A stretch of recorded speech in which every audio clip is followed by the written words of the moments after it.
Hello friends, শুভ সকাল সবাইকে। Welcome back to my channel entertainment and cooking @cutie5 007। কেমন আছেন সবাই? আশা করছি ভীষণ ভালো আছেন, আর আমিও ভীষণ ভালো আছি। আজকে আমি আবার একটা নতুন রেসিপির সাথে হাজির হয়েছি। তো চলুন পুরো ভিডিওটা স্কিপ না করে দেখে নিন আজকের আমার রেসিপি কী আছে। তো এই যে আজকের আমার রেসিপি আছে পাঁচ তরকারি দিয়ে একটা দারুণভাবে চচ্চড়ি রান্না করব। যেহেতু শীতকাল পড়ে গেছে তাই প্রচুর রকমের সবজি অ্যাভেলেবেল হয়ে গেছে, আর তার জন্য ভাবলাম একটা চচ্চড়ি রান্না করা যাক প্রচুর রকমের সবজি দিয়ে, আর সাথে আপনাদের সাথে একটু শেয়ারও করা যাক। যারা আমার চ্যানেলে নতুন আছেন তারা প্লিজ সাবস্ক্রাইব করে নেবেন, যারা আমার চ্যানেলে পুরনো আছেন তারা পুরো ভিডিও দেখে অবশ্যই একটা লাইক করে দেবেন, আর ভালো লাগলে কমেন্টে জানাবেন ঠিক কেমন লেগেছে। তো চলুন, এখানে আমি যত রকমের সবজি নিয়েছি সেই সবজিগুলো একটু বলে দিই আপনাদের। যেটা হচ্ছে বরবটি, শিম, মূলো, গাজর, ক্যাপসিকাম, আলু, যত রকমের পেরেছি নিয়েছি। আপনারা চাইলে এখানে আরও অন্যান্য সবজি অ্যাড করতে পারেন, তবে আমার কাছে যতগুলো অ্যাভেলেবেল ছিল সেগুলো আমি অ্যাড করে দিয়েছি। তারপরে সবজিগুলো ঠিক এভাবে লম্বা লম্বা করে আমি কেটে নিয়েছি। কেটে নেওয়ার পরে জলে ধুয়ে এটাকে একটা জায়গায় তুলে নিচ্ছি। জল থেকে তো ডাইরেক্ট তেলে দেবেন না আপনারা, তাতে কী হবে প্রচুর পরিমাণে তেল ছিটকাবে। তার জন্য প্রথমে সবজি থেকে জলটা ঝরিয়ে নেবেন। তো চলুন এবার নেক্সট, এই যে তারপরে কড়াইটা আমি চাপিয়ে দিয়েছি গ্যাসে, আর দিয়ে দিচ্ছি এখানে পরিমাণ মতো তেল। এখানে আমি ব্যবহার করছি সাদা তেল, আপনারা চাইলে এখানে সর্ষে তেলও ব্যবহার করতে পারেন। আমি আজকে সাদা তেলের মধ্যেই রান্নাটা করব, তার জন্য সাদা তেল দিলাম। এবার এর মধ্যে আমি দিয়ে দেবো পরিমাণ মতো লঙ্কা। এখানে আমি 3টে লঙ্কা ব্যবহার করেছি। আপনারা আপনাদের স্বাদ অনুযায়ী, আপনাদের সবজির পরিমাণ অনুযায়ী আপনারা ঝাল ব্যবহার করবেন। এরপরে এখানে এবার দেব সামান্য পরিমাণে আদা কোঁড়া। তো এখানে আমি আদাটা একটু কুঁড়ে নিয়েছিলাম।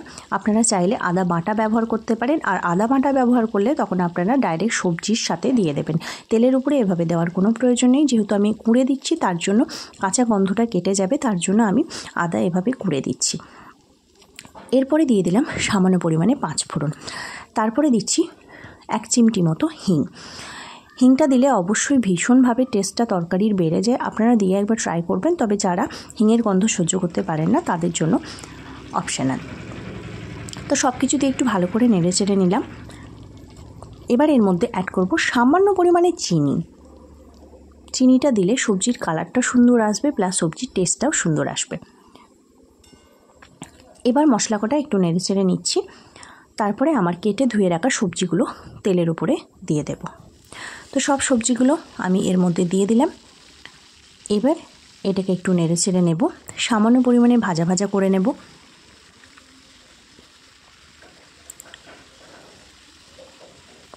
ভালো করে নেড়ে চেড়ে নেওয়ার পরে এর মধ্যে আমি একটা গোটা টমেটো ব্যবহার করলাম। টমেটোটা আপনারা চাইলে ব্যবহার করতে পারেন, নালে কোনো অসুবিধে নেই, তবে দিলে টেস্টটা একটু সুন্দর আসবে। তারপরে পরিমাণ মতো নুন দিয়ে দিলাম। নুনটা দিয়ে একটু ভালো করে এটাকে নেড়ে চেড়ে নেব।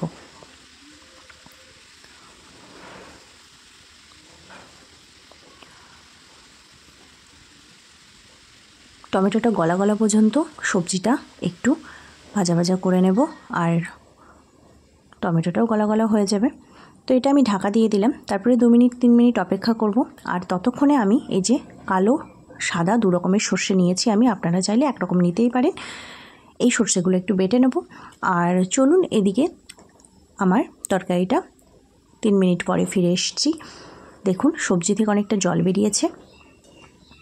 এবার এটাকে আরেকবার ভালো করে নেড়ে চেড়ে নেব।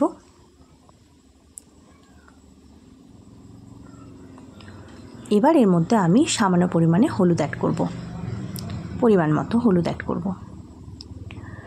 তো এই যে পরিমাণ মতো হলুদ অ্যাড করে দিলাম। এরপরে আবার একবার ভালো করে নেড়ে চেড়ে নেব। রান্নাটা একটু সময় সাপেক্ষ, তাই একটু ধৈর্য ধরে করবেন, কিন্তু খেতে দারুণ টেস্টি। তারপরে এটাকে আবারও 2 মিনিট মতো ঢাকা দিয়ে রেখে দেব। তো 2 মিনিট পরে এই যে আবারও ঢাকা খুলে নিয়েছি আর চলে এসেছি। তো এখানে যত সবজির জল ছিল, সবজির জলটা একদমই শুকিয়ে গেছে, আর সবজিগুলোও মোটামুটি ভাজা ভাজা হয়ে গেছে। টমেটোটা প্রায় গলা গলা হয়ে গেছে। এই সময় আমি এখানে জিরে ধনে গুঁড়ো অ্যাড করে দেব। এটা আমার ঘরের তৈরি। আমার চ্যানেলে জিরে ধনে গুঁড়োর একটা ঘরোয়াভাবে তৈরি করার একটা রেসিপি শেয়ার করা আছে, আপনারা চাইলে দেখে নিতে পারেন। তো দেওয়ার পরে আমি এটা আবারও ভালো করে নেড়ে চেড়ে একটু কষিয়ে নেব। খুব বেশি মশলা লাগবে না, খুব বেশি কিছু লাগবে না, সিম্পলভাবে একদমই রান্না, তবে একটু সময় সাপেক্ষ, কিন্তু টেস্টটা না দারুণ। আপনারা বাড়িতে ট্রাই করলে আমাকে কমেন্টে নিশ্চয়ই জানাবেন ঠিক কেমন হয়েছে খেতে। তো চলুন, এই যে একটু ভালো করে কষানো হয়ে গেছে, তারপরে আমি এর মধ্যে দিয়ে দিচ্ছি পরিমাণ মতো জল। জলটা দেওয়ার পরে একটু নেড়ে চেড়ে নেব, তারপরে এটাকে 5 মিনিট মতো ঢাকা দিয়ে রেখে দেব। আমাকে অবশ্যই কমেন্টে জানাবেন কে কোথা থেকে দেখছেন। তো এই যে 5 মিনিট পরে ঢাকাটা খুলেছি, আর এই যে দেখুন জলটা সামান্য কমে এসেছে, আর সবজিগুলোকেও ঠিক এরকম লাগছে দেখতে। এরপরে আবারও এটাকে 2 মিনিট একটু ঢাকা দিয়ে রেখে দেব।